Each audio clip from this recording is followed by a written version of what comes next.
well, my name's Lamar Steiger, and welcome to Jack's Ranch. Jack's Ranch is owned by the Shoemaker family, and the Shoemaker family is comprised of my mother-in-law, whose name is Melba, and then there are 3 adult children, and they all own this ranch. It was purchased in 1981 from my dad. So it's really complicated because I was dating my wife, Sherry, and her dad was a Walmart executive, and he really wanted to be a rancher too. And so he bought my dad's ranch while we were dating, and then after we got married, I was the manager of this ranch from 1981 until about 2000, just shy of 20 years. And then I kind of wanted to do some other things, and so they hired an outside manager to come in and run the ranch. And I still get to play around on the ranch, but I don't have to get up and chop ice on Christmas morning or none of the fun stuff. None of that fun stuff like Right. I did when I was a young man.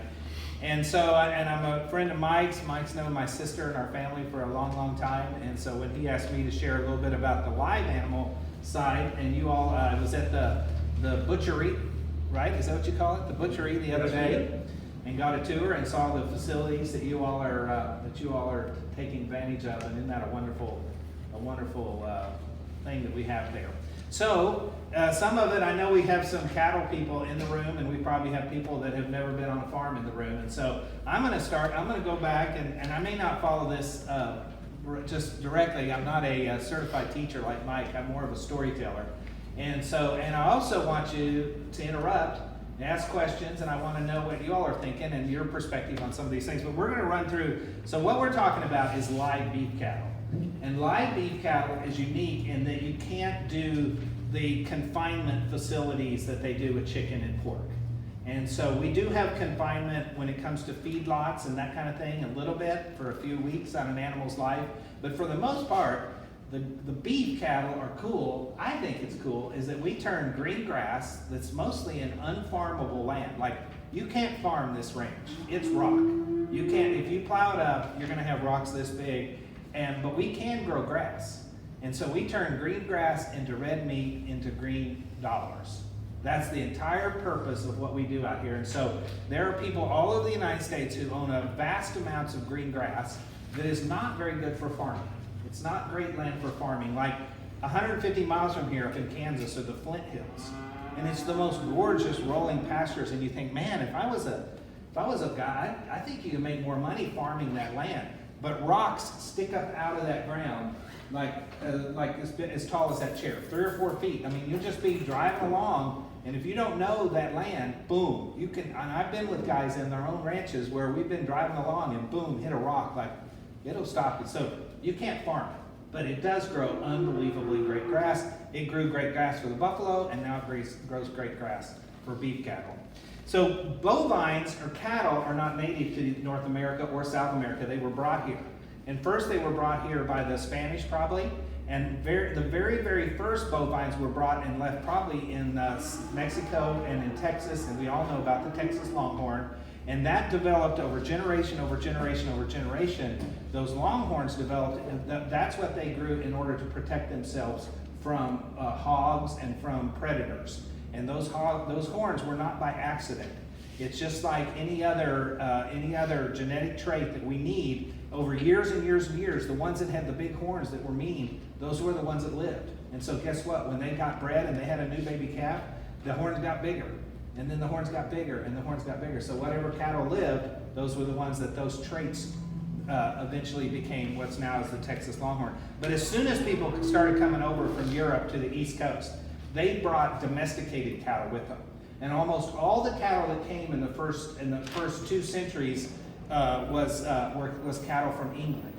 And so the British breeds, as you look at my notes there, the British breeds, there's more than this, and some of you probably know some of this stuff, but the main 3 British breeds were Shorthorn, Hereford, and Angus. And the Shorthorns are kind of like red or kind of almost a bluish color of gray. Whoops. That's not going to work. I'll get that back up in a minute. And white. And sometimes you'll see a shorthorn and you'll actually go blue. They actually look blue. Their gray looks blue. Herefords have the red body, the white face, and Angus are either all black or all red. There's a recessive gene in them that they're sometimes red. In the 1960s, the Continental breeds started coming to the United States. And the Continental means welcome. How are you? Good, you? Good. Sorry, we're kind of hard to find out here. So the Continental breeds were brought over from the continent of Europe. And what had happened was that breeders had been using Hereford, Angus, and Shorthorn for a couple hundred years, mainly from the late 1800s until 1960, and they were small, and they had some issues that needed fixed, and so people started importing cattle from Switzerland, Germany, France, and those breeds are listed. A couple of them here. The main ones are Limousin, Charolais, Simmental, Chianina, and Sailors. Those are just some of the Salers.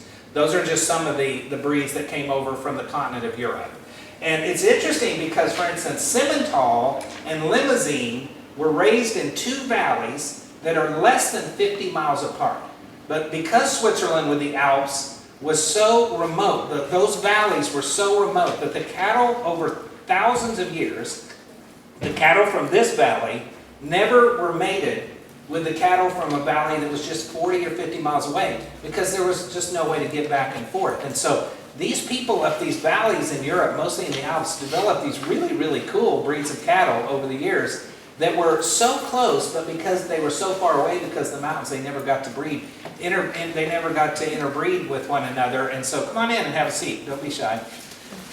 And so that's how we got these breeds that brought size to the American cattle herd. Before the Continental breeds came in, the university experts, the guys like Mike who taught all the classes, were telling the American ranchers, breed them really, really small and breed them really, really fat. Well, that really didn't work very good, which is kind of typical of university guys. They get on one track and they kind of head off on a direction, and I'm throwing you on the bus, I know. But we needed to bring size, we needed some new energy, and we also needed new blood into the cattle business, and then that's why the Continental breeds got brought in. My daddy, in 1955, was the first guy in the United States to have the white cattle, Charolais. He had frozen semen that was shipped into Canada, brought across to Wyoming, where I grew up, and he had the first half-blood Charolais Herefords in the United States. And so I really feel like I have a great background and history in the development of what's now the cattle business. So there are actually two kind of subspecies within the species of bovines.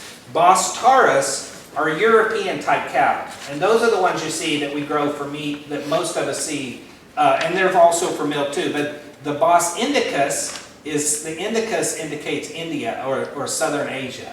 And so when you see the cattle with the big humps on them, or if you see an animal, a beef animal that has a lot of extra skin, like a Nelore from Brazil, a 1,500-pound Nelore cow will have twice as much skin on her body as a 1,500-pound Angus. And the reason is they are bred for tropical climates. So they do good in this barn today, I think.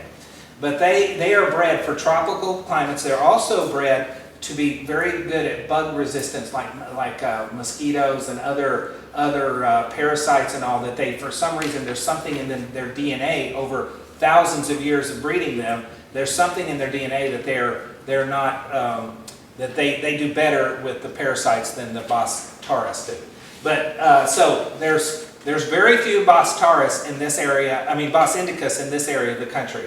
If you go, like if you drew a line from Texas to Atlanta and south of there, into Mexico, into all of Southeast South America, and also over in India and all the places in the world that are tropical, you'll see those Bos indicus. And the hump actually stores water. So yes, sir. Brahman, right? Brahman. The most common breed of Bos indicus is Brahman. Right. Yeah. And I think almost every breed of Bos indicus, which there are dozens and dozens, goes back to Brahman. I think that was the first.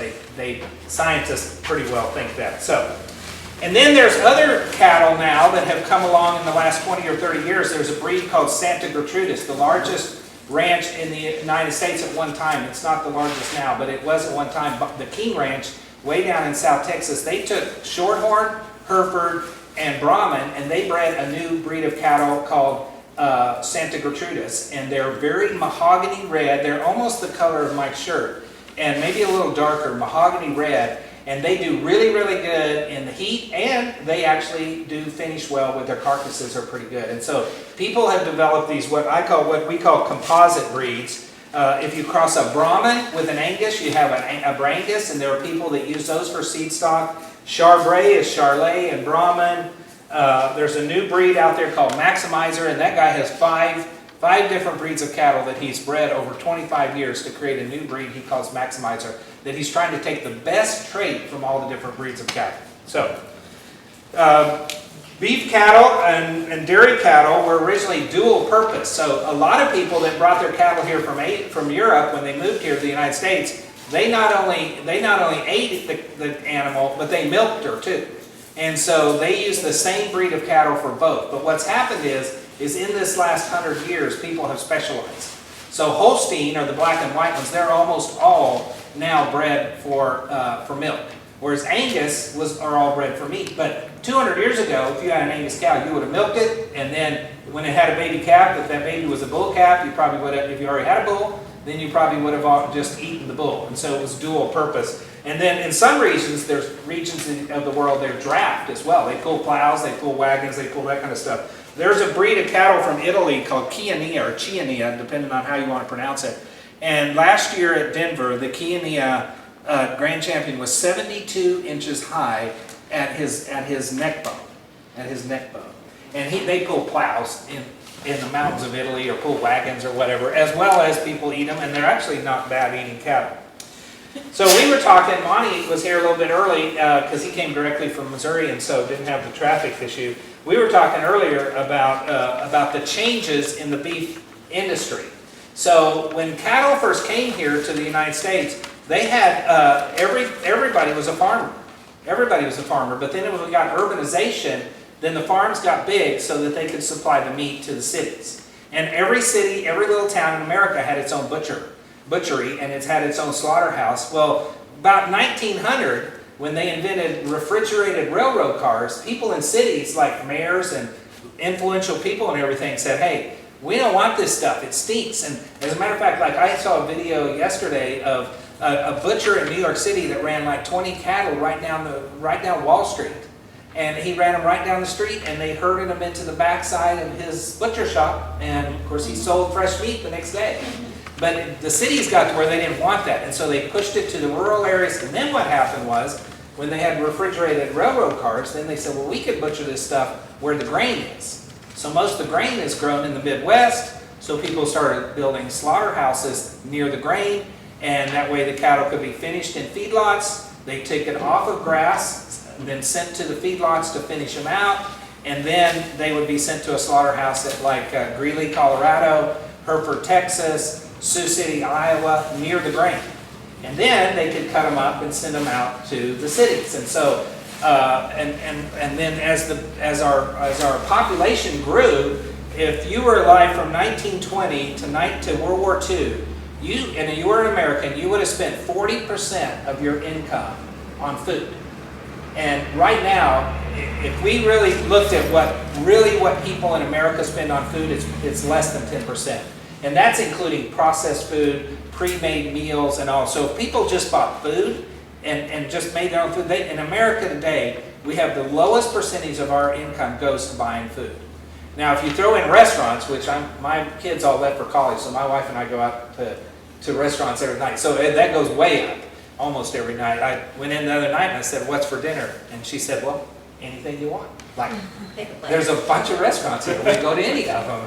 So we go out a lot. So that's changed some of it, is the way that Americans, especially this generation sitting here, you all eat out a lot more than Mike and I when we were in our 20s.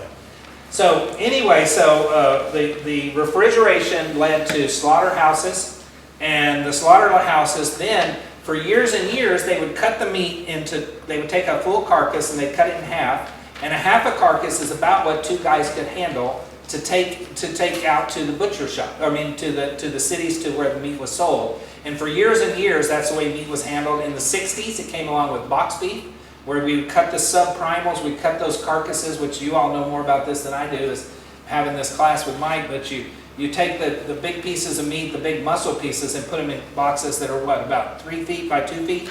Yeah. That's boxed beef. And that became a great thing because boxed beef, you can ship it in trucks a lot better than you can ship hanging carcasses, and you can keep it refrigerated easier, and it's got less damage and all these things.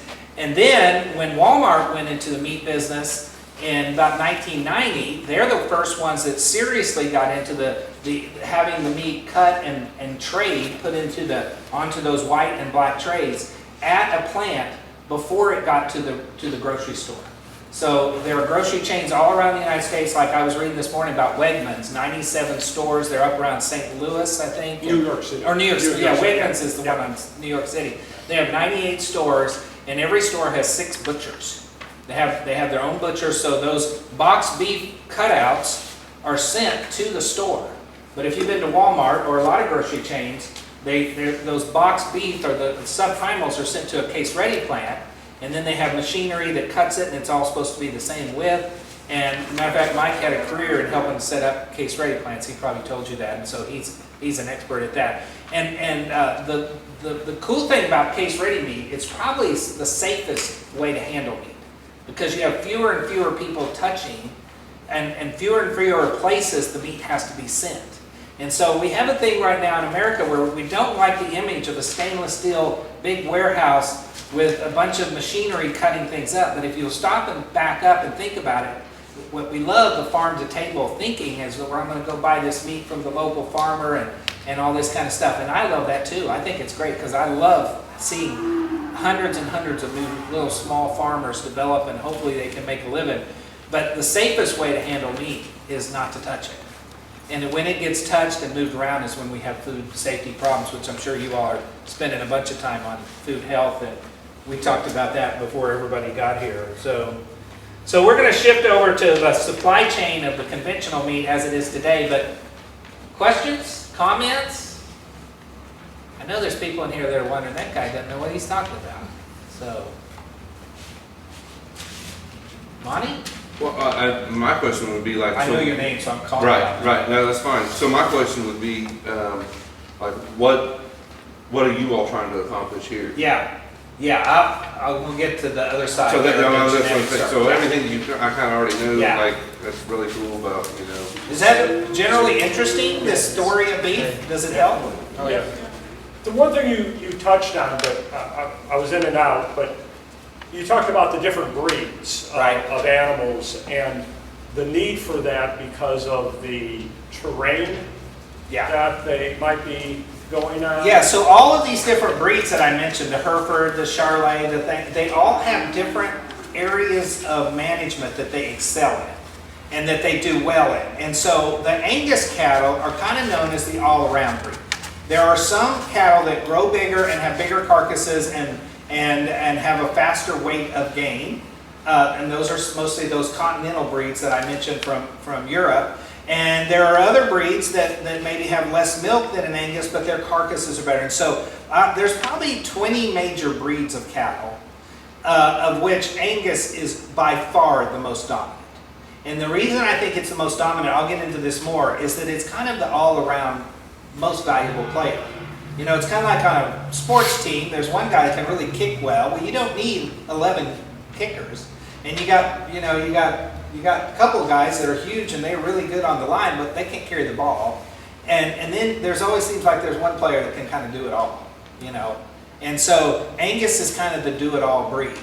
And so not that the others don't have their great attributes. And there's one thing about cattle people, we'll get into this in a minute, there's 950,000 people in America who own 50 head or more, and one thing about us, we're all experts. And I was like, my father-in-law, I'll just talk about him, that owned this ranch before he passed away. His granddaddy had polled Herefords. So those are polled means no horns. So those are the red and they have a white face and white legs and no horns, which is really a great attribute because with horns they can hurt each other, they can hurt themselves, they get caught in the fence. Horns are just a problem, and most breeds have horns. Angus don't have horns either, they're polled. But my father-in-law, when he bought this ranch, I was like, hey, let me teach you, because he's a retailer, he's not a cattle guy. Let me teach you about the attributes of these cattle. And I was like 21 years old, and I thought I was going to teach this guy, you know, something, and he didn't care anything about the attributes of the cattle. My granddaddy had pulled Herefords, so by golly, we're going to have pulled Herefords. And so there's a lot of people in the United States that have a breed of cattle, and they have it because that's the way we've always done it. Now, what's happening is that the new generation of shoppers, people 35 and under, they are demanding quality and consistency. And the problem with having 950,000 ranchers all raising whatever they think is best and they think is right, the problem with that is that we don't get a consistent size steak. We don't get a steak that tastes the same way every time you buy it. Unlike, like, if you open up the door to a chicken house, I was in a chicken house not long ago, it had 170,000 chickens in it. I think it was 170, it might have been 160. And there was not 1 ounce of difference in all those chickens. There was not one leg was not going to be any bigger than any other chicken leg. They all were going to be perfect. So every time you go buy a chicken, you go, I know exactly what I'm going to get. The problem is, and we'll get into this a little more when we get to the end of the supply chain, the problem with beef is that it's hard for a grocery store of any size, not just Walmart size, it's hard to get the same size ribeye, the same size sirloin, the same size everything every single time, because the cattle are so vast, the conditions they're raised in are vast, and so there's all these different breeds have different attributes, and so when you talk about the value of Holstein, I just kind of want to round out what you're saying. I'm not Holstein, I'm sorry, of Angus. You talk about the value, you're talking about the economic value of that animal for the effort that you put into it. Right.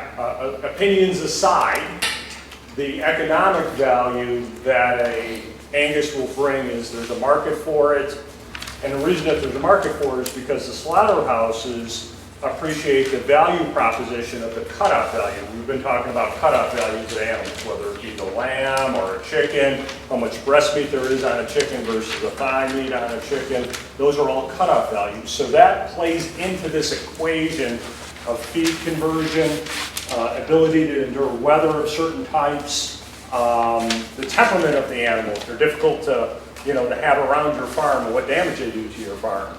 Those are all attributes.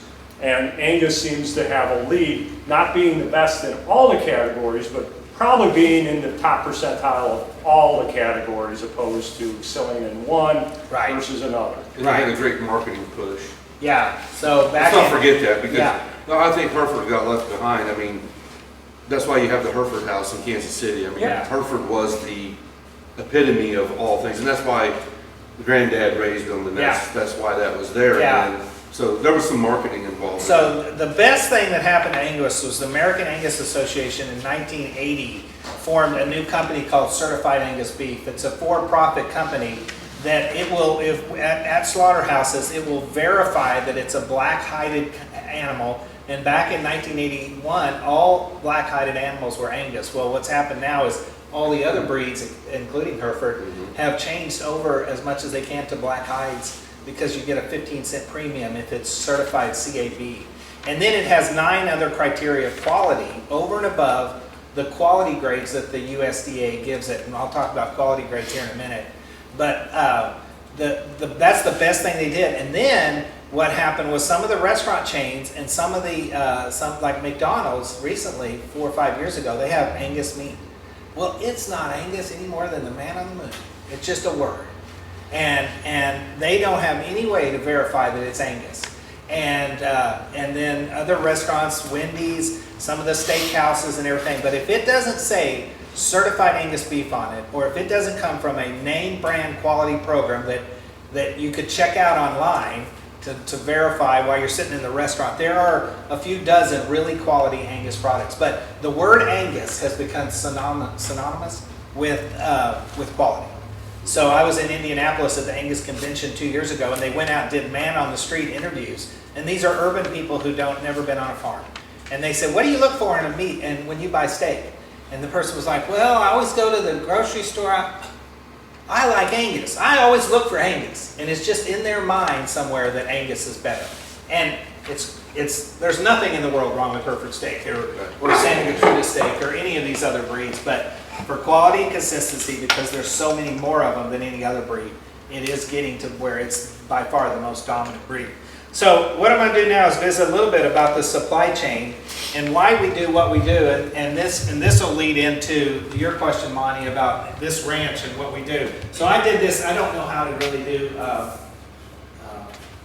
PowerPoint. I don't really do PowerPoint, and so I got hired by Walmart to come in and teach their meat team about live animals. And so my wife drew this up. It's butcher paper. Isn't that clever? Yeah. Yeah, that was my idea. Actually, it was her. Actually, it was her idea. So Scott Neal, who Mike knows Scott Neal, I think, and Scott's the head of Walmart Meat. He's basically got protein at Walmart, meat protein. And he said the beef supply chain is a mess. Help me understand why it's such a mess. So here, what we have purebred breeders.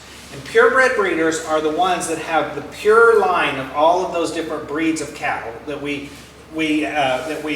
that I've been talking about. For instance, the first Angus were brought to America in 1876 by a guy named George Grant, and he brought them from a farm in a county in Scotland that's Angus County. And in Angus County, there was one farm that they could trace back the mother of this cow to the mother of this cow, and they had been keeping a herd book registry that kept track of their Angus all the way for 200 years, back to when the kings and the lords and all that stuff were running the things back in England and running the country. And so the Angus breed, every purebred Angus breed can trace itself back to that one farm.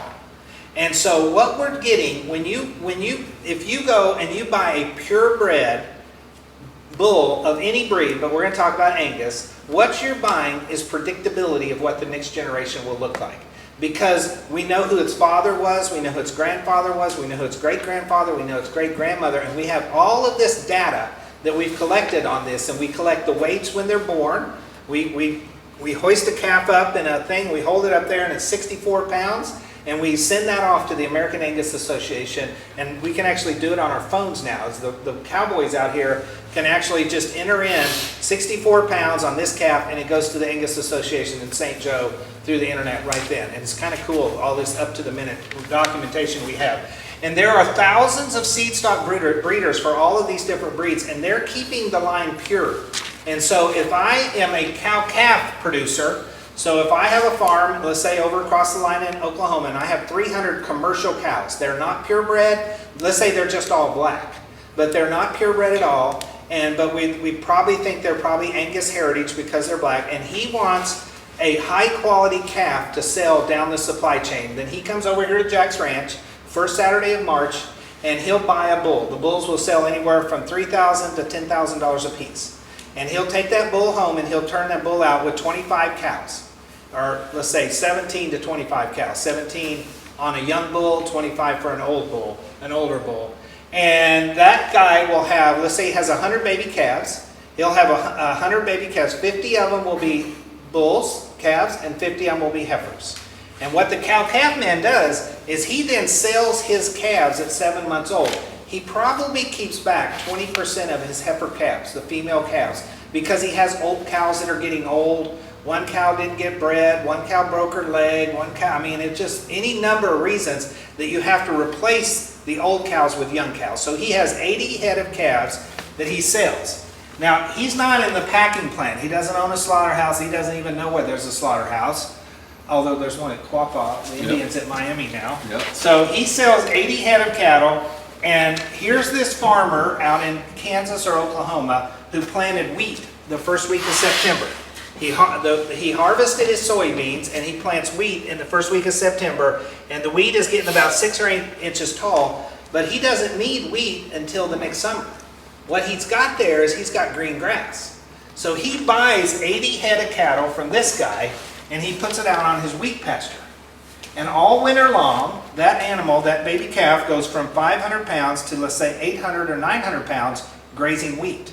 So it's almost like a free money income thing for the wheat farmer, because he's gonna be growing wheat anyway. All winter long it just grows up like that, but he needs those calves to graze that wheat and keep it short all winter long. It's funny because wheat grows in the winter, even when it's really pretty cold, wheat grows pretty good. And so he pulls those off the first week of March, or maybe by April 1st, let's say. He pulls those cattle off and he sells them to the feedlot. And the feedlot is where you feed them silage, which is chopped up corn, like the whole plant, not just corn, but chopped up the whole plant, chopped up grass, chopped up something, and you put them in a small pen. The pens are, 10 acres each, maybe, or 5 acres each. They're big, but when you get 100 of them in there, they look small.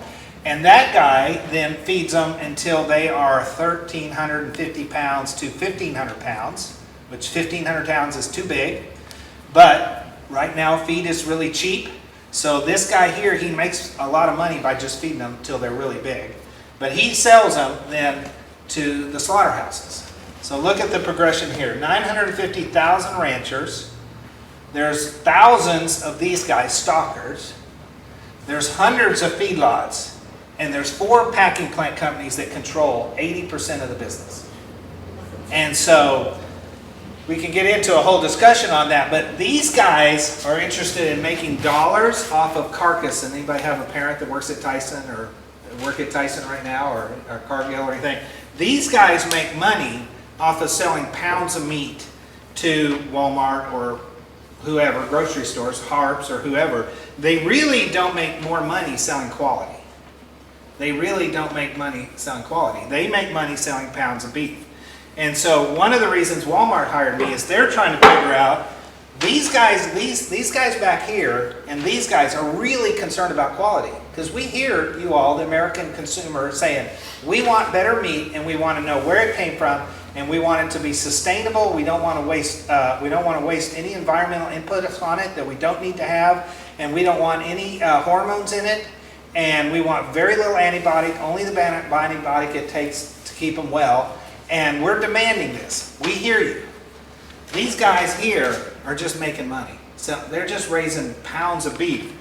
The customer wants quality, Walmart wants quality, and so does every other grocery store, because people are saying, we're not going to buy your meat if it's not quality, if we don't know where it came from, if we don't know more about it. And these guys want quality. So the reason Walmart hired me was to try to figure out how to jump around these guys. And we've got a couple programs right now where we're trying to figure out how to do our own thing through here. So Can I jump in there? Of course.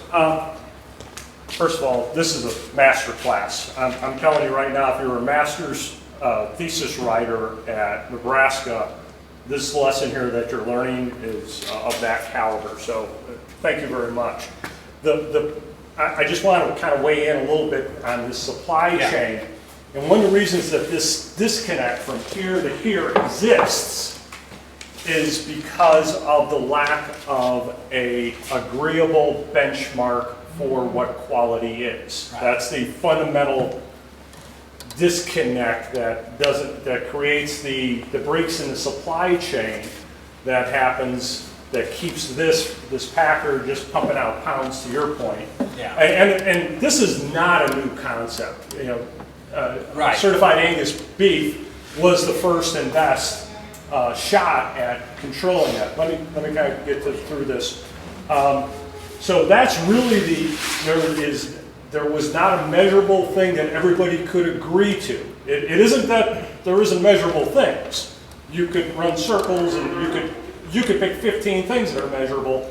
The thing is getting everybody to agree to those things and then to go without product when those things didn't exist. Right. That's the bit of the hang up anytime that you have quality standards. And beef is always sold in pounds, and the way it's reported into the USDA is in pounds. The USDA doesn't support fanciful terms a lot of times or discernments in quality. So as a result, you have these auctions that take place of box beef that are measured in dollars and not quality, and therefore that's kind of amplifying your right. So box beef comes out of here. Yep.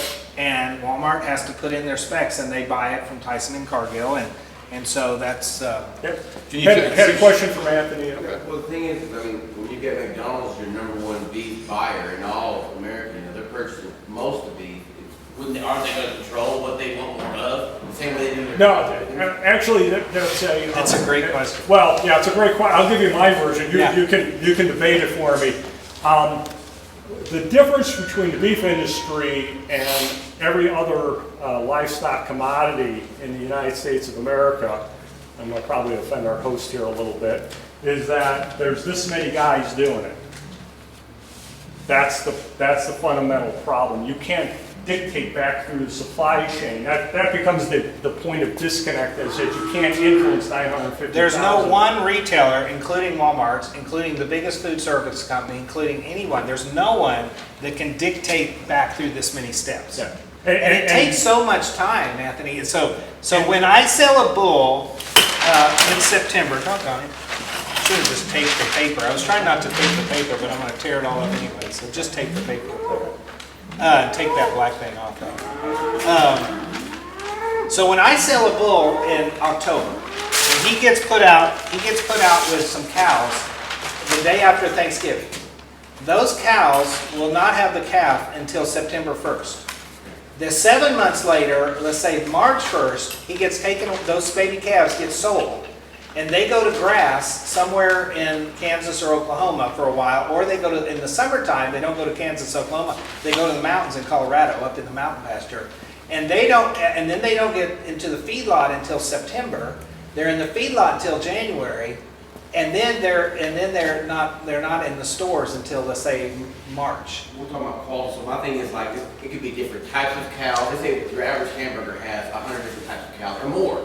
Yeah. So not types, but Right. different cows. So, I mean, they're doing this with more of a blended or a unified flavor where when you talk about quality, it's specific. You eat a shorthorn, straight shorthorn burger, it doesn't taste the same as an Angus burger. It has some different. Yeah, but you can't control the supply chain that far. But quite honestly, through some very strong lobbying efforts in the United States of America, this is the part where I thought I was staying away from it. There is some lobbying to keep these guys from dictating too much to these guys. Oh, yeah. So these guys don't get to, especially these guys, don't get to dictate too much to these guys in the cattle industry. I think it's a uniform product, easier to sell rather than. There's also some advantages of not being uniform. That's the. How do we end up with just 4 packers? How do we go from consolidation almost, industry. a million producers to thousands So of stockers? it used to hundreds be, of there, feed yards? when I was in college at University of Wisconsin, there were probably 100 packers of medium to moderate size. Mhm. But Tyson, Cargill, JBS, and National bought them all out. And The that government let them buy them. through economic hardship or Yeah. food safety tragedy or. That's what I'm trying to get at. It's like, legacy. what was the reasoning behind it? There's all different ones. Everything. There's guys who got upside down in financial crisis. There's guys that 4th generation or 3rd generation of families traditionally in business for hundreds of years, usually beg out of the business. So how hard is that to come in and try to compete with that now? Oh, it's It's almost impossible. Yeah, and there's an infrastructure and an environmental impact that packing houses have. I mean, it is, there is a moat, I call it a business moat, around this business of packing that is insurmountable in, I believe, the next 50 years. There isn't going to be the next upstart of meat packing that takes place in the United States because it is such an oligopoly. Because the moat around it is nobody wants to build a new packing house. I don't know. So it's a new packing plant that would just kill 3,000 head a week, which is incidental in this supply chain of millions. A new packing plant's $100 million. $100 million. The case-ready plant, to put it into the plastic boxes, that's $130 million for that. And so the amount of capital that's required in the cattle business is just really, really high. It's the packing business itself. The Yeah. cattle business is one thing, Yeah, but it's the packing business that the capital, that's why there's only 4. Yeah. Couple issues before I talk about Jack's Ranch, and I want to walk out and look at some few cattle that we have right here. Before we do that, though, I want to talk about a couple things that is really putting pressure on the packers to do things differently. And this is my great hope, is that the customers are putting pressure on the packers, and we're starting to see a few little things where the packers are responding. Is natural. The word natural. Nobody really understands what it means 100%, but people want a natural product. And so the packers are starting to talk to the feedlots, they're starting to the stockers and saying, hey, we need to start talking about some of the implants for growth that we've traditionally put in the cattle. I didn't finish my thought. But after World War II, Americans came back from war and they said, we want cheap food. And from World War II until 10 years ago, the United States government operated off a cheap food policy. And they would underwrite the cost to cattlemen, to milk producers. They would underwrite the cost to people who grow fruits and vegetables, and have programs that American consumers demanded those programs to keep the food cheap. So where you get into subsidies? Yes. Yeah, and so the ranchers and farmers really weren't looking for subsidies. The reason subsidies came about was because politicians wanted to be able to go home to their districts and say, hey, I did all I can to keep milk prices stable and low.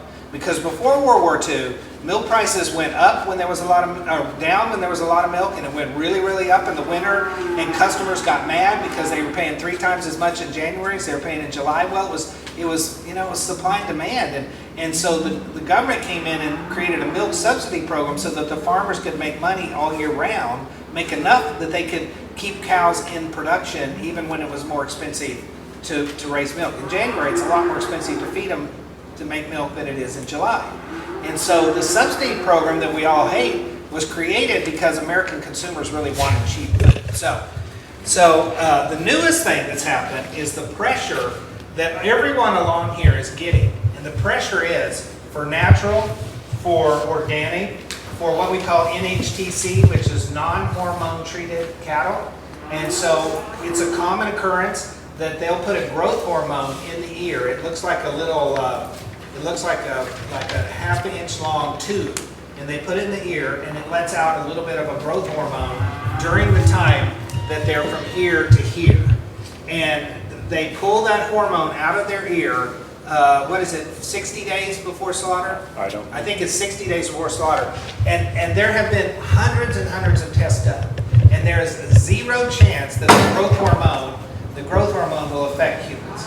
There's zero chance that it will. I mean, they have studied it and studied it and studied it, but consumers don't want it. Consumers don't want it. If you don't put the growth hormone in, it costs you 30% more to get the animal to slaughter. So taking the growth hormone out, what? Yeah, wait. Right, and so without the growth hormone, meat prices will go up. I think within the next 10 or 15 years, they'll do away with all growth hormones because consumers don't want it. Regardless of the science, they don't want it. And so it doesn't matter the science, consumers don't want it in there. Same way with antibiotics is that we treat with antibiotics when they're sick. We also will give animals a low level, like baby calves. When we take those baby calves away from their mother, they're stressed. We give them a low level of antibiotic and they don't get sick. Consumers don't want that.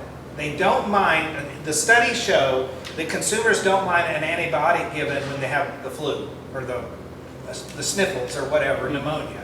But they don't want antibiotic given just to keep them from getting sick. So what will happen is we're going to quit giving antibiotics. These guys will have more debt loss. They'll have more debt loss, and consumers will pay for it. Now, does the study show that consumers are already prepared to make that payment? Or do they not understand? I think it'll go up. Because this is what I run into, is everybody loves the natural, they want to hear that, and they're like, Moni, where can you get that? To cater my event, I want all natural, grass-fed, whatever, and I'm like, okay, if I buy it normally, this is what it's going to cost a plate. If you want what you're asking for, this is what it is a plate. And they're like, okay, for my family, give me this high-end plate. For the 100 other people that I'm feeding, That's or load them up and bring them on in. Yeah. And So that's there is a price point in beef that when beef gets too high, people start thinking of it as lobster. No. And how long has it been since anybody in here ate lobster? I mean, once a year? Right. You know? The whole point of it, it'll go up, but eventually it has to pan out. America's a country where 100% everything will be accessible for everybody at all times. We've always been that way. We don't want anybody not to be able to have access to anything. So there may be spikes initially, but eventually it will all pan out. I mean, I was asking the same thing for chicken farmers. They can't use any growth hormone. Where does that weight go? How much longer are they going to get there to market? Farmers are the one that lose out, but eventually there should be some kind of compensation. Yeah. Do you think they're going to run into problems though? Like I know that in Texas right now we were having a hay drought, like having problems feeding the bale. Like, do you think they're going to run into problems with feeding the cows to even get them up to the weight they wouldn't get them to or would get them to without the hormone? Yeah. Because there's Yeah. people right now that are short 250 bales and they're worried about making it through the winter. Right, so those cows, what those guys will do is they'll cut down on the number of cows they have, they'll send those cows to slaughter, and they'll end up being chopped up for McDonald's. So, yeah, it's and the hard thing about the beef business is it takes so long to recover. Like you can cut down on the number of chickens by 20% and you can replace them in 6 months. But with beef cattle, because of this 2.5 year life cycle of an animal, it just takes so long to recover. And there's no one company big enough to control the whole thing all the way through, like Tyson's and all does for chickens, having an end-to-end control. What's some big ranches that Walmart bought down there on the border? Well, Walmart didn't buy them, the brother or the cousin-in-law or whatever bought a bunch of big ranches. But Walmart doesn't own. That Walmart does not want to own cattle, they don't want to own a ranch, and they don't want to own a slaughter plant, I'll tell you. The worst thing that they would see is having a slaughter plant with some employee that treat an animal badly. Oh, of course. Yeah. And it be in the TV channel at Walmart, so Walmart doesn't want to own that. And other grocery chains don't either. Yeah. Nobody. This is an ugly business. I mean, it's a hard business though. There's nothing pretty about it at all, so. The packer business is ugly, that's what you were saying. Yeah. But from my understanding, they're the ones that are making the most money. Oh, yeah. It may be $100 million to build one, but it's well worth it. Right. Yeah, they kind of have a corner on that, and right now, the way the supply is set up and everything, packers are the ones that are cashing in. And it changes. There are times where these guys make a lot of money, there's times where these guys make a lot of money, and it fluctuates, but for the most part, packers win. For the most part, they win, and that's why it's good to own Tyson stock. Because they're going to figure out a way, to win. So that's the business as a whole. That's kind of the business as a whole. Let me talk a little bit about Jack's Ranch here. Is there any other, I'm going to just take all that down now, since we're finished with that. Any other comments or questions? When you were talking about regulating the process, Yes. where does with the packer, I would assume, Yeah. where does it start with like choice, upper 2/3, prime? Okay. What does that not set the level for? I'll touch on it briefly, but, so you're in my food safety class. And so we were talking about the regulatory structure of food safety within the supply chain. Is that kind of your question? Where does it start, or where does the grading of the meat? Oh, the grading, okay. So I'll answer, you didn't ask the food safety question, but the food safety question really starts at the back door of the packer. So the guy who kills the animal, processes it, cuts into subprimals, that's the gentleman that's the area that has to be under regulatory authority for food safety. On the grading side, a couple fun facts. There's nothing mandatory about grading. You can choose to grade your product or choose not to grade your product. That is a voluntary process that you pay the USDA Agricultural Marketing Service for. It is a subset of USDA, and it's about the intermuscular fat, the shape of the muscle, some other attributes, the quality things that you were talking about. But that's it. It's intermuscular fat. I think the shape of the muscle kind of plays into it also. But that's really the start and the end of quality. It has nothing to do with flavor profile, has nothing to do with breed, has really... Tenderness. Yeah, tenderness has really... the intermuscular fat, when they first started, they believed, and to a certain degree it's true, that is an indication of tenderness, but it is not the only indication of tenderness. So then what you have is the retail market that is competing against the food service market, which is competing against the food service hamburger market. And then you have all these different influences about driving up the prices of one side or the downside. So I always use this example, and you probably maybe know this, don't know this. But it is far cheaper economically and price per pound to buy choice chuck meat in the summer, opposed to a lower grade chuck meat. And the reason that is because chuck meat is really kind of fatty, and there's really no big demand for it in the summer because it's usually a low, slow type operation. even though the grade is higher, the price of this product that is perceived as a higher grade choice is higher than the lesser grade is actually higher in price because people are buying chuck to grind it up and make hamburger out of it. So you have all these market forces that kind of converge simultaneously at the speed of light on any given day. So you can have chuck meat trade at $2 a pound, and then within 15 minutes it's $1.85. Those are just numbers I'm throwing out. But it happens really fast, and it's a supply and demand scenario. It's actually a true testament to capitalism. But the quality thing is that's where it becomes a little bit wonky, is that though it's perceived as higher quality choice, it could actually be less expensive than something that would be perceived as a lower quality. So you have this differential that happens like that really quick, all day, every day, and sets markets. The Packers control that market to a large degree, and there's a whole building full of people, I'm sure, in Springdale that do nothing and try to figure out the differential between Chuck Select and Choice Chuck meat. Select meat and Choice meat all day long, along with all the other breeds. Have you done the grading scale, what the different grades are? We talked about it briefly, but... So Select has the least amount of marbling, the little white specks in the meat, and the least amount of yield fat around the outside that gives it some taste and tenderness. The next step up is Choice. And within Choice, there are three types. There's lower marbling, or they call it there's a word for it, but there's three types of the amount of marbling that's in it. And then above Choice is Prime. So, but most American consumers think Select sounds better. So if you put on your packaging Select or Choice or Prime, most American consumers think Select is better. But it actually is the least tastiness. It has the least amount of fat in it, but it also has the least amount of tastiness. So restaurants usually go for Prime, the best restaurants. The Walmart Black Tray program, so if you go to Walmart and there's the black trays in white, the white is Select, the black trays are Choice. And it's really a very good product. The specs that they call for from the Packers are really, really good. And it's a great value, and it's actually pretty good. It's where I'm in the ranching business, and we have our own cattle, and that's where my wife and I get our meat, is at Walmart. So I recommend it. So. And I'm trying to help sell it too. So Jack's Ranch, let me jump into that, unless there's anything else about the industry as a whole. Hope it hadn't been boring for you. So I talked a little bit about my father-in-law, Jack Shoemaker. Jack was the president of Walmart from 1976 to 1988, I think. And he was the guy that came up with the barcode. He came up with the idea for the barcode. He came up with a pricing formula, everyday low price. He connected the stores by satellite. So he was a genius retailer.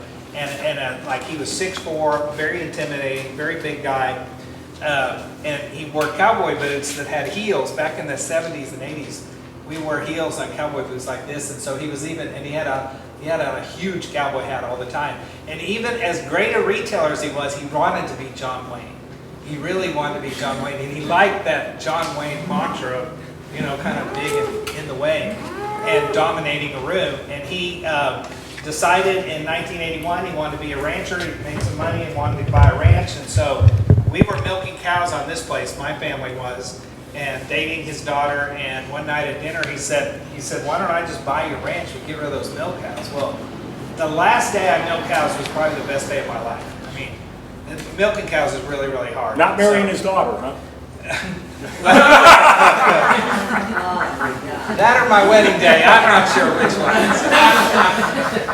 So anyway, so we got in the polled Hereford business, as I said. He bought a bunch of polled Herefords in Canada, really, really good ones. But the polled Hereford people were always fighting about politics, like silly things that didn't have anything to do with the quality of meat. At the very same time that the Angus Association was starting the Certified Angus Beef program. And so one day he came out and he said, I'm tired of the Mickey Mouse politics or something. And he said, I had a call from a guy in Oklahoma, and we drove over to Oklahoma near Miami, Oklahoma, on the big lake over there. And we bought 450 Black Angus cows. And so we were in the Black Angus business. That was the fall of 1981. So we're approaching like 40 years of purebred Black Angus. So as I said earlier, purebred means that we can trace their parentage. There's an association in St. Joe, Missouri that keeps track of all that. We actually used to just turn in data that says, hey, I bred this cow to this bull and it's my signature on there. Now we take a DNA sample. And we actually take a DNA sample, we send the DNA sample to the association, and they can verify parentage by the DNA sample. And so they know who the father is, they know who the mother is, and when you start taking DNA samples year after year after year, you start collecting a lot of data. And I want to show you Hey, I this. would ask a question. How many people did you know in 1980 or 81 that could go buy 450 head of cattle? Nobody around here. How many Nobody. people do you know today that can go buy 450 head of cattle? Not Just to very get many. started. Hey, I just want to get started. Yeah, just to get started. Right, that's Okay. good. That's a good point. That's a good point. That's usually a build to. I just wanted everybody to realize that's a build to. No, you don't usually start out with 450. Yeah, that's a good point. Like most of those 950 ranchers have somewhere around 50 head of cattle. There's only a few thousand that have hundreds and hundreds. There's a ranch in Wyoming, the True Ranches I just visited recently, and they have 65,000 mama cows.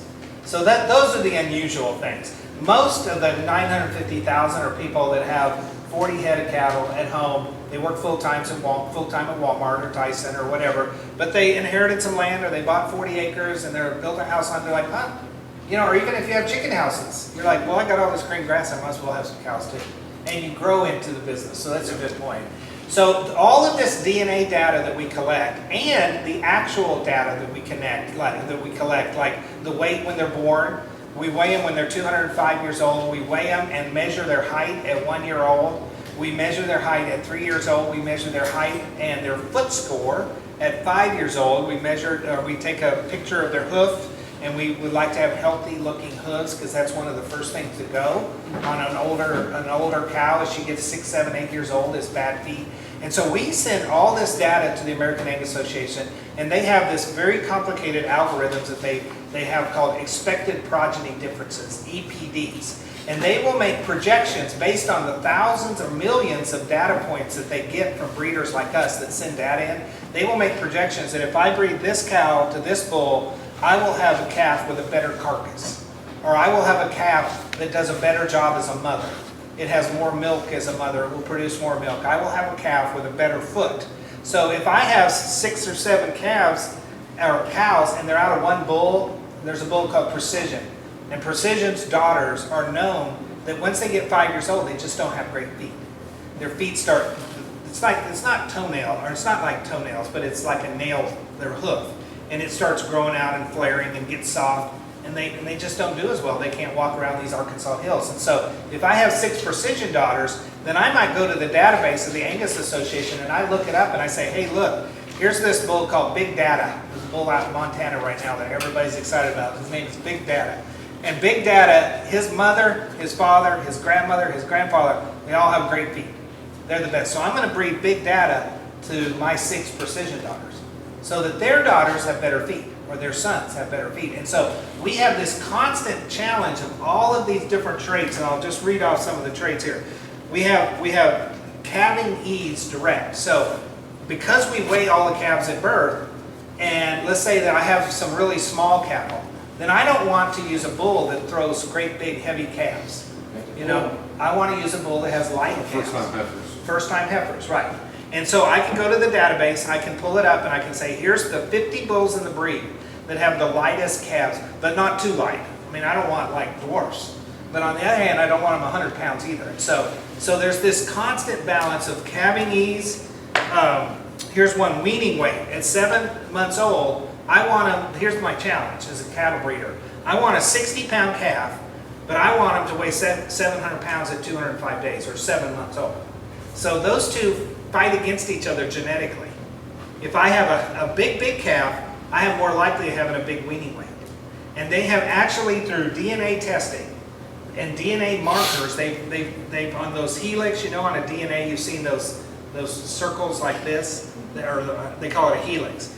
They've actually pinpointed the different markers for different traits, and there's a few bulls that they've pinpointed that have a marker for high weaning weight and low birth weight.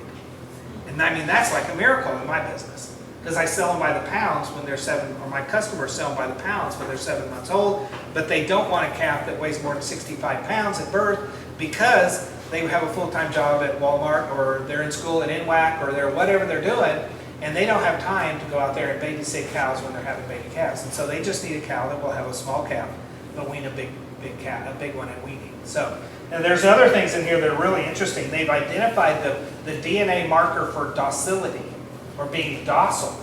And so that's pretty wild. So like if you have a full-time job in town, the last thing you need is a cow that's wild.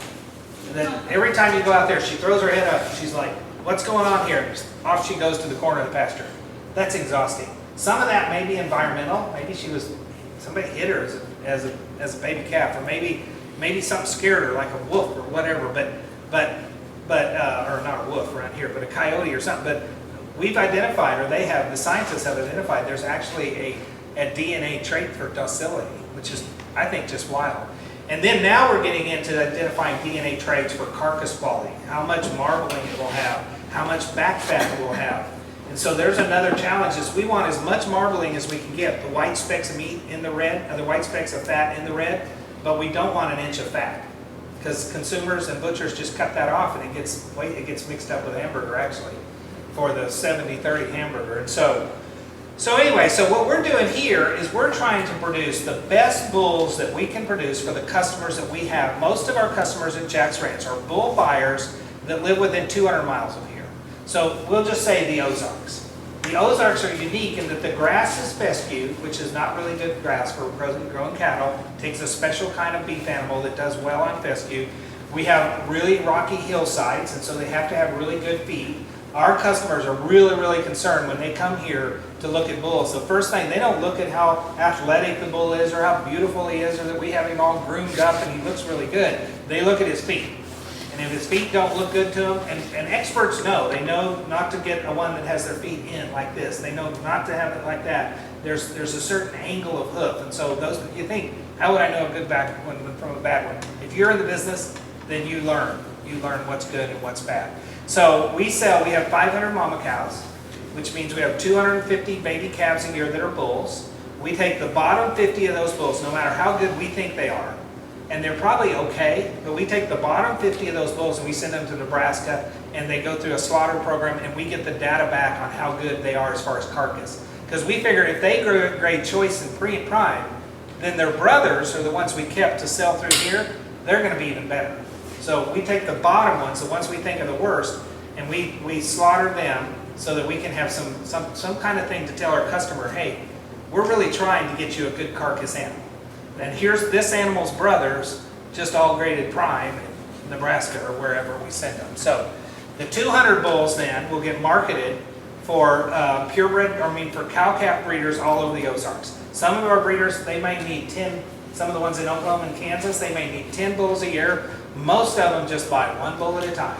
They have 40 cows, and they run the bull with the cows all year long, and so the one bull can take care of 40 cows over a year.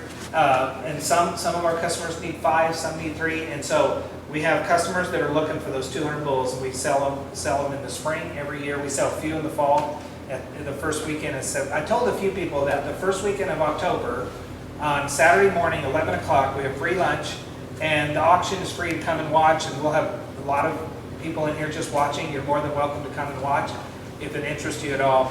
But we'll have, this whole place will be full of mostly, hopefully, people with checkbooks. And you want them with a checkbook and a cattle trailer, because you want them to take those cattle home that day, Mike. You don't want to feed them anymore after they're sold, but we will feed them if you forgot your trailer. So then we have the heifers. There's 250 heifers, and we take the bottom 50 of those heifers and we put those into our commercial cow-calf unit, because we don't want to sell what's not the very best. So that leaves 200 young females that we can either sell, we can keep for rebreeding, or we can, if they're not any good at all, we could actually send them to slaughter, but that happens very rarely here. And so the cash comes in twice a year. Our business, almost all of our sales take place on the 2 sale days when we have an auction. And the spring auction will bring in about $1.2 million. The fall auction will bring in about $1.5 million. and then we sell a few cattle along the way, and our goal here is somewhere around $3.5 million in income, and we keep our expenses as low as we can. So you were talking about drought. So for instance, this summer was really bad, and just about the time that we were about ready to buy hay, a lot of hay up in Kansas for $60 a bale. July 29th, it started raining, and it hadn't quit since. Well, this last week has been dry. But all of that grass that we didn't get in May and June, we made up for it, and now we have pastures for the fall like this. And those pastures will turn brown, but the cows can eat the brown grass, the dead grass, just like they can eat the green grass. And so we missed a bullet. My brother lives 2 hours north of here up at Rich Hill, Missouri, and his neighbors all got rain this year. He didn't hardly get any rain, and so he's already buying a lot of hay. He's feeding hay now. So if you have to feed hay in September and you're out of grass, that's bad. And so what he'll probably do, he runs 500 or 600 mother cows, he'll probably cut down to 400. And so all of that genetics, all of that hard work on those 200 head, those will get sold, and they'll go probably for slaughter for McDonald's or Wendy's or wherever. So. And you'll sell them early, so you don't have to feed them. Yeah. Which then you have a lot of people bringing cattle to the sale barn at the same time. Right. Which then drives the price of that cattle down. Right. And because it's a pure supply and demand type scenario. Right. Which But goes it's back better to, to give them away than it is to try to keep them. yeah, and it goes back to your question about the prices. Should like those quality grades should dictate price. But because there's one big area of the country with the drought, then everybody unloads their cattle. And the cool thing would be, it's like, if we had space and room, there's a lot of really good cattle that would make good breeding mamas that are gonna go to slaughter, which is too bad. There's a famous ranch called the 4 Sixes west of Fort Worth. And during the 2008 to 2012, Texas had a terrible drought. Maybe a little longer than that. And those cows on that place, they're commercial cow calf, they're not purebred. But those mothers, they could trace their mother, their grandmother, their great-grandmother, all the way back to before the Civil War, on that one ranch. And because of that drought, they were gonna have to sell them for slaughter. But because it's owned by a wealthy oil family, that family actually bought a ranch in Nebraska, shipped 400 mother cows from the 4 Sixes to Nebraska so they wouldn't lose their genetic heritage. And then after the drought was over, they shipped the cattle back to Texas. And they saved that nucleus of genetics. But that's a very unusual case. Most people just have to sell them. So, are you guys as hot as I am? How long is the period since the cattle are born and since they are slaughtered? Yeah. To the day they're slaughtered? Yeah, so it's 7 months old, they're taken away from their mother. Let's say 4 months on grass, so that's 11 months old. They should be slaughtered by the time that they're 18 months old, let's say. And so that's 18 months, plus they had to be in the mother's in utero for 9 months. So you add 9 months to that, you're up to 25 months, 2 years plus. Yeah. For a whole cycle of life, I guess. So. Which has decreased since industrial farming has taken a hold of the economy. Yeah, so you really have to kill the cattle before they're 30 months old because of what is it called, hard bone? Okay. There's something to do with the carcass and the bones that they really want animals before they're 30 months old. But efficiencies like grouping cattle together of the same weight, the same size, getting rid of horns, those things make the cattle all grow faster. And so they cut the amount of time. Like when I was a kid, they used to say 2 years old, 24 months before you slaughter. And now it's 18 months. So every day that we own them, they cost us money. So if we can cut that down, and that's done through mechanization, industrialization, all the different things that we've done to try to keep. And the reason we do all those things, all those industrialized things, we do all that to keep the cost down. We do all that to try to get the animal to be a profitable amount. And for these guys at this end of the supply chain, this is not a very profitable business. There are better ways to spend your time and energy than being a cow-calf guy or a fruit bird. I mean, it's really hard. but it gets in our blood and it gets in our DNA. And when you're raised on a ranch like I was in Wyoming, and by golly, I want to be a rancher so bad I can't stand it. And I'll go broke. There's a good joke about they say that there was a rancher in Missouri that won a $10 million lottery. And they said, well, what are you going to do with $10 million? He goes, well, I'll just keep raising cows till it's gone. There you go. I know it's not your area of expertise, but can you quickly just talk about milk cows and that life cycle so we can kind of tie that all together as like we're talking about? Yeah, I know that you did that. Yeah. So milk cows are bred to come to freshen, which means to have their baby calf at 2 years old, 24 months old. We want a milk cow to have her baby calf. And then the baby calf stays with the mother for a couple days because the mother is producing colostrum. And colostrum is what's called first milk, and that's the best milk. And it has natural antibodies, it has natural enzymes, it has natural nutrients that help the cattle, help the baby calf stay healthy. After 3 days, then we take the baby away and we start raising it on a bottle. And it's the same milk. We actually just take some of the milk that we're milking from those cows and we feed it to their baby calves on the other side of the ranch somewhere. And then we have that 2-year-old will go through the milk barn and she will milk for about 7 months. And then during that 7-month period of time, we will get her rebred.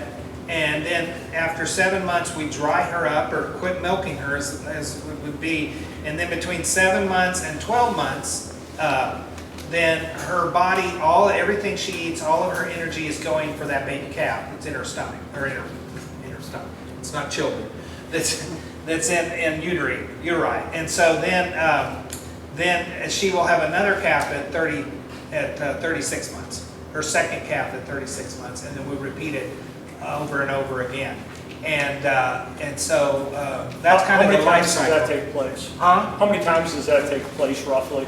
Oh, 6, 5. 6 times? You so know, about 10 to 12 years old then? Yeah, that would be the outside.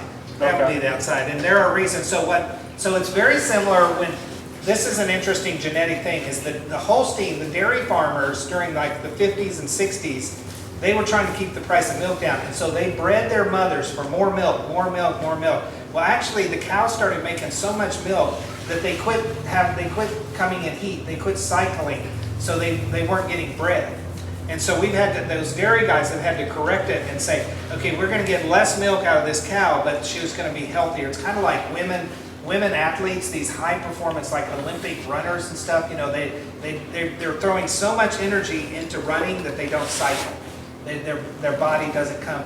They don't cycle to get pregnant. A lot of times, their body will quit doing that. So when a female is stressed, then she doesn't reproductively function as well. So during the 50s and 60s, we were stressing dairy cows by getting them to produce so much milk. And they've really backed off that. They've learned their lesson is you have to have balance traits. It's the same problem we face in beef. We want a really, really good carcass. But if we breed for carcass all the time, like intermuscular fat and tenderness and these things, if we breed for that, then the cows aren't very good mothers. And they don't get bred, and they don't do a good job of raising their mother. Up the truck to go to slaughter. Yeah. Because the feeder does it. Yeah, so we have to balance all of these different, it's called a balanced trait selection cycle.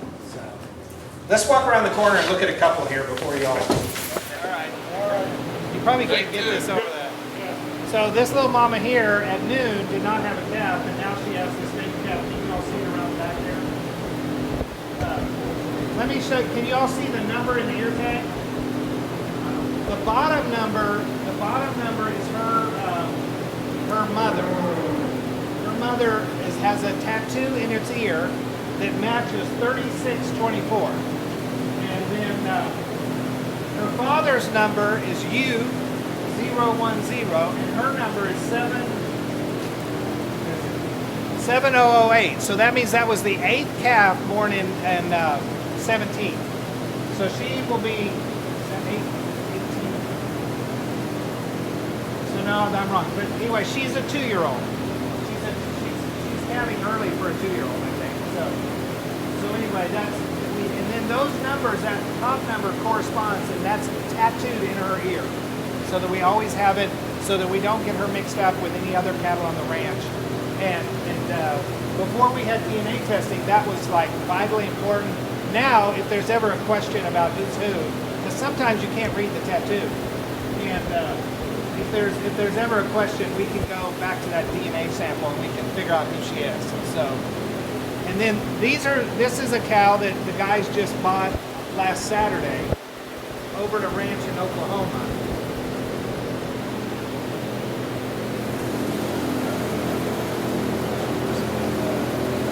These came from the ranch in Oklahoma. This is another one that just had a baby here. This is just a brand new baby.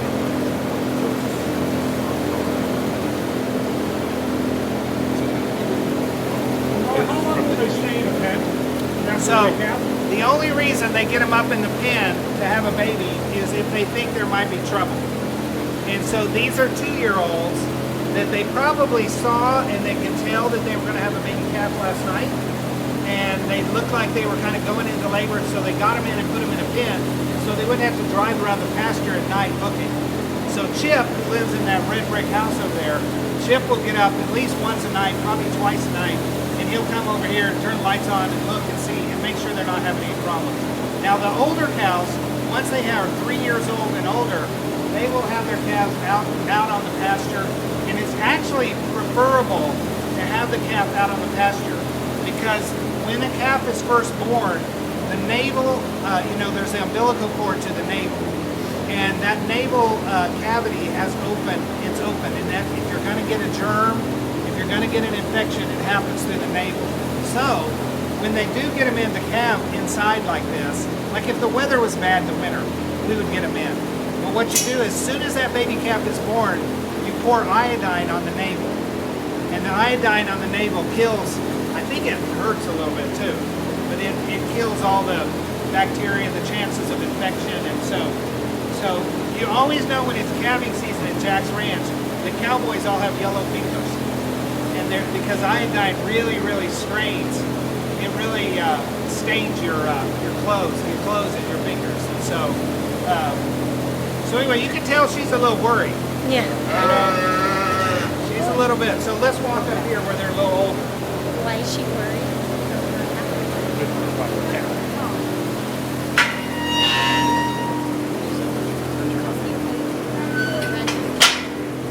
That's the question.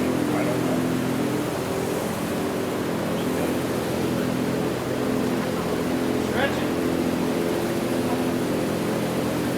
So these are 2 baby calves born this spring at a farm over north of Enid, Oklahoma.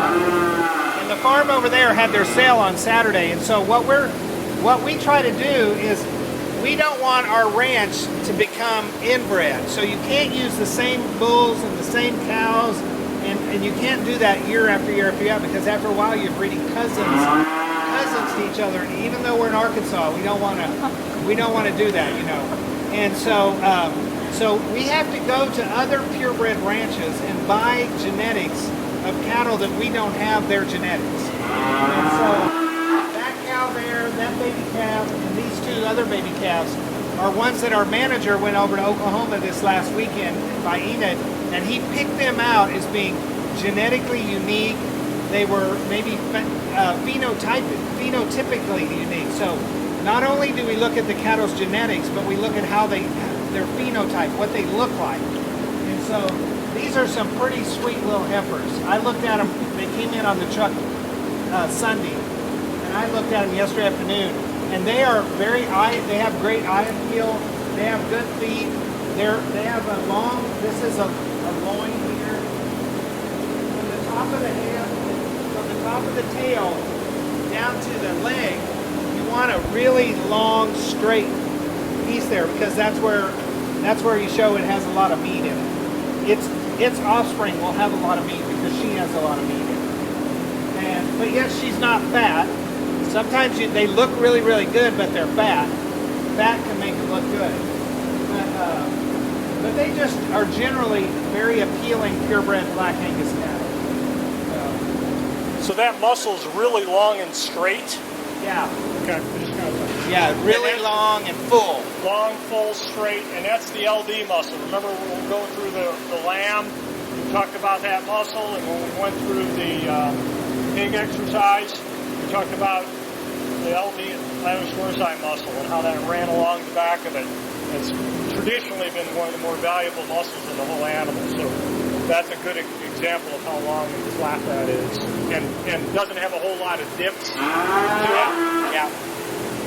And then strength of the spine. So one of the first things to go on older cattle is they can, it's a long spine. It carries a lot of weight.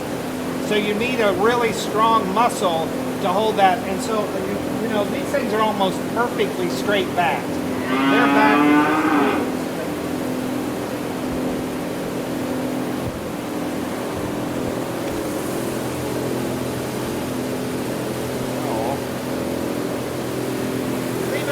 differences? This is straighter. She's Go, older. Speaker. She's older? She's older by 1 month. Okay. So one's taller. I think the bigger heifer, even though she's bigger, even though that's an advantage, she's just a lot more athletic. She's stronger looking. She has a really strong hip on her. She moves out. They're kind of they got home instructors. They fly out, so you can't be too rough on them. But she just seems to have a better structure of her bones. And there is no perfect animal. We judge animals based on comparison.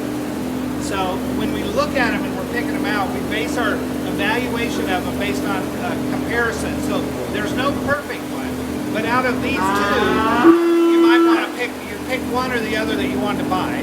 And you would use your skills as an animal husbandry expert, as a breeder, to say, hey, I'd rather have this one than this one. Part of it's genetics, who the mother is, who the father is, all that data I was talking about. But it doesn't matter how good the data is if they're no good to look at. So you start at the feet and work your way up? Is that how you make that determination?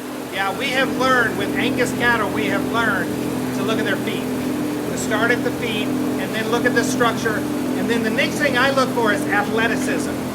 Is that athletic cattle live longer.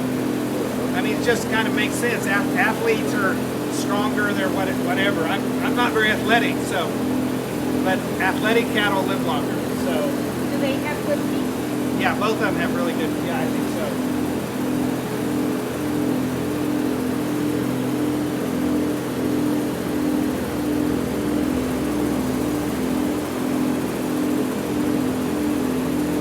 Okay, on this little cow here, when she puts down her back foot, instead of staying up like this, her leg goes like that. You watch her walk, and there's too much spring in her leg. As a 2-year-old or a young cow, she needs to be staying up here so that when she's 10 years old, she has room to flex. And so let me walk her around, and you look at her.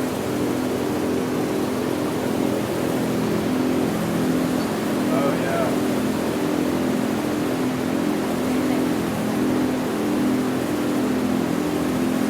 Her toes, they're really not toes, but we call them toes. She's cloven, which means a hooked animal. And so she has a split clove. I would like to see her two sides of her hoof be closer together too. So if she's that way at 2, then at 8, she's probably going to have problems. So there's a value to that animal, it just isn't a breeding animal. Right. Okay. Right. So that animal might not be bred for the next 8 Right. years. And so Pat, who is the manager of the ranch, when he takes into considerations which one to keep, which ones to sell at the slaughterhouse, if it was really, really bad, it would go to the slaughterhouse. If it was just so-so, we'd probably sell it in our auction and let our other purebred breeders look and say, I'm only going to pay $2,000 for her, I'm not going to pay $10 because her feet aren't as good. So, but if it's really bad, we won't sell them for breeding purposes. We'll sell them for hamburger. She's not horrible. I'm just trying to look for something wrong with her. So the business plan is about bulls and heifers. Yes. Okay. Yeah, So both. the auction itself is about selling bulls, which I imagine bring more money, Right. and the heifers who are breeding stock for these other folks Right. that maybe don't need good feed if it's a flat pasture land opposed to climbing. Right. So each person gets to then determine what's the right fit for them. It's Exactly. like buying a car. Yeah. It's like I'm going four-wheeling or I'm not. Right. I need a commuter car. Right, if you're over at Mountain Home and your pastures are like this in the thick of the Ozarks, Huntsville or something, you better be looking at feed. But if you're going to take them over to Miami, Oklahoma and turn them out on prairie grass, it's not as big a deal. Okay. Well, any questions? Hope it wasn't boring. That's very interesting.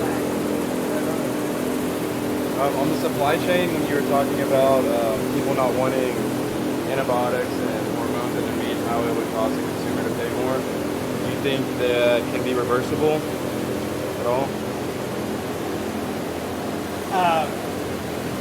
You know, when before I worked for Walmart as a consultant, I was like such a purist. There's no science that says that antibiotics or growth hormones is a problem.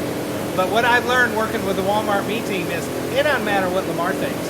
Customers set the rules, and I think for a pretty large segment of upper middle class people, it's not reversible. Gotcha. But I think for the vast majority of Americans who eat meat, most of them don't care. Definitely. Most of them, but there's a growing segment of people who really care, and I don't think they're going to reverse. And it's not just beef.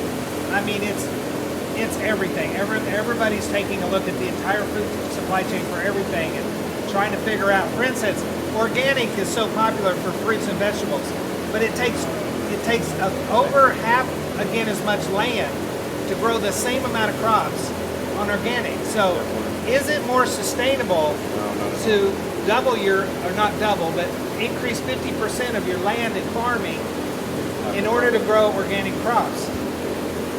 Somebody smarter than me's got to figure that out. Definitely, for sure. Yeah. But how old are you? 22. 22, yeah. So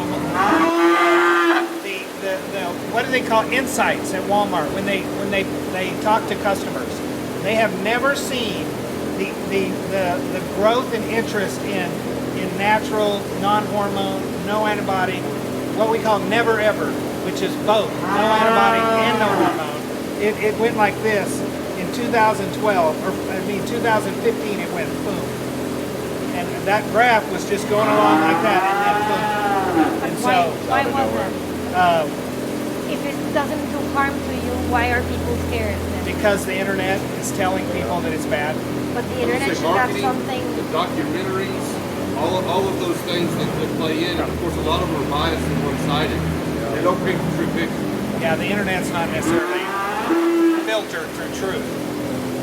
So, and I'm sure I have a bias towards There has to be something. And why would they do all these documentaries if there wouldn't be some real substance? yeah, I'll have that discussion with you privately. I've been involved with it. there's an agenda. There is, yeah. They're not making the documentary as a public service announcement. So Somebody paid what for do you that think? documentary. Is it There you go. What's your name? There you go. Brendan, Brendan, is it important to you? that the price go back down? Or? Antibody. Oh, well, based on your knowledge and not trying to be like the people who see things on the internet and just believe them, you seem like a smart man. Yeah, I mean, I would totally believe you, and I totally would eat it based on that research. Yeah. It's something I would And do definitely your go own, research do more. some research. Exactly, Yeah. exactly. So you know how do you know what a land grant university is? So after the Civil War, the Congress gave land to each state for a university. So the University of Arkansas, the University of Nebraska, the University of Missouri, those are land grant. The land grant universities, and they have what's called the Extension Service and the Research and Extension Service. The best science out there on food comes from the Extension Service, and they're non-biased. I mean, they really are non-biased. They're all scientific. They're not paid by some political group. They're paid by the state. And like in Arkansas, they know more about cotton than any university anywhere in the world. The University of Arkansas knows more about cotton than because we grow more cotton than anybody else. We don't grow right here, but down in the South we grow it. And then like Nebraska, the Clay Center Research Station at the University of Nebraska, they know more about beef than anyone else in the world. And they don't have a political bent. They don't have an agenda. They're not trying to sell. They're just studying. As a matter of fact, you may not know this, they've discovered, and I love Angus cattle, they've discovered that there's some sort of a problem with Angus cattle during the last 30 days in a feedlot, that they're having a sudden death problem in Angus cattle, and it's only in Angus cattle. So I was at the Angus Association meeting. I'm on the American Angus Association Board of Directors, and we put $1.2 million towards research and independent labs, and we don't want anyone to know that Angus have this problem. But yet, you have to be intellectually honest and say, if it's only happening in an Angus cattle, it's an Angus problem. And so we put $1.2 million to give to 4 universities to try to figure out, is it DNA? Is it genetics? Is there one line of bulls that we're using that's causing this? And so it'll take a year or two, but we may not like the results. You know, it may be something like, it's an Angus problem, and that's a problem. Yeah, because then you can't sell a dead animal to a packing house. Right. It won't float the moat? That won't float the moat. How many of y'all does it make a difference if it has the growth hormone? It's okay. I mean, don't. How about antibiotics? Maybe it's just the media that we've been so. Yeah. So the law is that we can't give an antibiotic 60 days before they're slaughtered. And so the research shows that there's no antibiotics being passed on into human at all. But there's concern about it. You know, it's the same thing with the vaccines for babies. Some people are afraid vaccines for babies might cause autism. And there's no science yet. But maybe there is. I don't think so, but maybe. Lamar, antibiotics, cheap or expensive? Well, they're really cheap when you get 30% more growth.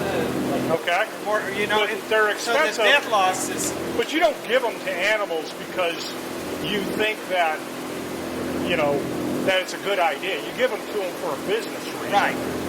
Right. No. Nobody wants to give antibiotics at all.